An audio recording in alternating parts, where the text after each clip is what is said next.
Hello class, कैसे हैं आप सभी लोग। 365 डेज करंट अफेयर्स के अगले वीडियो में आप सभी का स्वागत है। देखिए, अभी कुछ दिन पहले एक बहुत अच्छी खबर आई थी टेलीकॉम सेक्टर से रिलेटेड। देखिए, टेलीकॉम सेक्टर में इश्यूज क्या चल रहे हैं ये समझिए। टेलीकॉम सेक्टर के बेसिक इश्यूज को समझने से पहले आपको ये समझना पड़ेगा कि ये 2G 3G 4G 5G है क्या। 3G तक क्या था, कॉपर वायर्स बेचते थे, ठीक है, तो कॉपर वायरिंग करना बड़ा आसान होता था। 4G 5G जो है वो ऑप्टिकल फाइबर पे चल रही है। जैसे वेव्स हैं, मान लीजिए रेंजेस हैं, तो ये इस तरह चलती थी, अब ये एकदम स्ट्रेट चल रही हैं। तो ऑप्टिकल फाइबर की केबल बिछाना बहुत एक्सपेंसिव एक्सरसाइज है। अब इसमें वो प्लेयर जो पहली बार टेलीकम्युनिकेशन में आया और वो ऑप्टिकल फाइबर से ही आया, उसके लिए आसान है। अगर आप कभी ध्यान से देखें तो जियो जो है वो LEET वाले ही फोनों में चलती है और किसी फोन पे नहीं, मतलब वोल्ट वगैरह में नहीं चल पाती। रीजन क्या है? रीजन है उसके पास कॉपर वायर्स नहीं है। कॉपर वायर ना होने के चक्कर में क्या है, वो 4G स्पेक्ट्रम तभी देगी जब आप ऑप्टिकल फाइबर उससे लोगे। बट अदर प्रोवाइडर्स जो हैं वो कॉपर वायर्स पे भी हैं, तो 2G 1G 3G even button वाले फोन आप किसी में भी इनको डालेंगे तो ये आपके लिए काम करते हैं। अब प्रॉब्लम क्या आई? प्रॉब्लम ये आई जब 4G स्पेक्ट्रम तेजी से बढ़ा तो कंपटीशन हैवी हुआ। कंपटीशन हैवी होने के टाइम पे कुछ टेलीकम्युनिकेशन कंपनीज ने एक बहुत बड़ा रोल प्ले किया। उन्होंने क्या किया, उन टेलीकम्युनिकेशन कंपनी ने रेट डाउन करना स्टार्ट कर दिया। आज क्या है, आज प्राइस की मार बढ़ चुकी है भाई। 399 में डेली 2 GB मिलता है, पहले 299 में 2 GB महीने का मिलता था। तो डेटा जब ज्यादा देना पड़ेगा, फ्री वॉइस कॉलिंग देनी पड़ रही है। वॉइस कॉलिंग में क्या होता है, जब वॉइस कॉलिंग दी जाती है तो एक प्रोवाइडर से जब दूसरे प्रोवाइडर पे नेटवर्क जाता है, तो इसको इसको अगर जैसे मान लीजिए जियो ने एयरटेल पे कॉल किया, तो एयरटेल कॉल अटेंड कराने के अपने प्रोवाइडर से इनसे पैसा लेगा।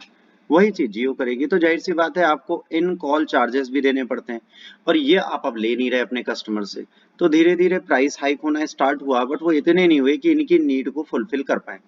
जब इनकी नीड को फुलफिल नहीं कर पाए तो क्या हुआ, इनको फाइनेंशियल लॉसेस होने स्टार्ट हो गए। ये अपने ड्यूज टाइमली नहीं दे पाए, अपनी चीजें टाइमली नहीं कर पाए, तो यहाँ पर कुछ प्रॉब्लम्स चल रही थी। फिर कोर्ट में डिसीजन गया, जब कोर्ट में गया तो तकरीबन 91,000 करोड़ रुपए का सेंट्रल गवर्नमेंट का ड्यू है टोटल, जो टेलीकम्युनिकेशंस को देना था। 2020 में कोर्ट ने कहा कि ये दे दीजिए। बट अभी फिर धीरे धीरे चीजें जब लगाई गई तो इनको कम किया गया, इनकी कोशिश और मदद करने की कोशिश की गई, वही चीज चली। In Big Bang reforms, Union Government Cabinet has approved the crucial relief package of cash-strapped telecom firms। भाई जाहिर सी बात है, हर एक फाइनेंशियली स्ट्रगल कर रही है, तो उसको हमने हेल्प करने की कोशिश की। 4 साल का मॉरेटोरियम दे दिया है, ठीक है। मॉरेटोरियम कितने दिन का दिया? 4 साल। 4 साल आप लोन ना पे करिए, कोई दिक्कत नहीं है। On the payment of statutory dues by telecom companies and allowing 100% FDI। आपसे कहा 4 साल तक आपके जो भी ड्यूज हैं आप उनको होल्ड कर दीजिए, और FDI अभी तक 49% अलाउड था, अब हमने कहा 100% FDI लीजिए, बट आप कंपनीज को रिवाइव करिए। आज की डेट में वोडाफोन आइडिया सरवाइव नहीं कर पा रही है, ये एकदम बैंकरप्ट होने की कंडीशन पे है। एयरटेल की हालत बिगड़ी पड़ी है एज वेल एज जियो की हालत बिगड़ी पड़ी है। यही 3 बड़े हमारे यहाँ टेलीकॉम सर्विस प्रोवाइडर्स हैं, और तीनों की हालत बहुत बुरी है। ऑल दो जियो रिवाइव कर जाएगा अगर सरकार हेल्प ना दे, तो भी एयरटेल भी रिवाइव कर जाएगा, पर वोडाफोन आइडिया रिवाइव नहीं कर पाएगा। तो भाई तीनों कम्युनिकेशन कंपनीज बहुत बड़ी हैं, और इनको हम अपनी कंट्री में बंद कर देंगे तो एक हेल्दी कंपटीशन एनवायरनमेंट जो है ये खत्म हो जाएगा। तो इनकी मदद करने के लिए इन्होंने कहा कि आप 4 साल का मॉरेटोरियम ले लीजिए। Relief package Vodafone Idea, Reliance और भारती एयरटेल को दिया गया। These are expected to protect and generate employment. भाई अगर आपको पैसा नहीं देना पड़ेगा, आप इन्वेस्टमेंट करेंगे, एम्प्लॉयमेंट आएगा, हेल्दी कंपटीशन बढ़ेगा, इंटरेस्ट ऑफ द कंज्यूमर बढ़ेगा, लिक्विडिटी इन्फ्यूज होगी, इन्वेस्टमेंट इनकरेज होगा, और रेगुलेटरी बर्डन जो टेलीकॉम सर्विस प्रोवाइडर पे है वो थोड़ा कम होगा। Primary provider relief Vodafone idea को है, जो अभी बैंकरप्ट होने की कंडीशन पे। ये सबसे पहले फर्स्ट सर्व किसको है? वोडाफोन आइडिया को। मॉनिटोरियम में एडजस्टेड ग्रॉस रेवेन्यू जो है इसको आप बाद में दे सकते हैं, ठीक है, कि आप कैश स्ट्रैप फर्म को अपना बिजनेस इंप्रूव करने का मौका मिल जाएगा, और 4 साल तक आप बिना ड्यूज दिए इन्वेस्टमेंट लगा के अपनी चीजें अर्न कर सकते हो। तो 4 साल का पीरियड बहुत होता है, इसमें ये इंप्रूव कर सकते हैं। Package will includes one of the most important decision approved by the part of telecommunication is the moratorium of dues। है ना। मॉरेटोरियम इसलिए दिया जा रहा है ताकि आप अपने पैसे को बचा पाएं। 4 साल आपको पैसा देने की जरूरत नहीं है ना। टेलीकॉम सर्विस प्रोवाइडर्स इसको नहीं देंगे, बट उसे जो ऑप्ट करना चाहते हैं उसका इंटरेस्ट इनको पेड करना पड़ेगा।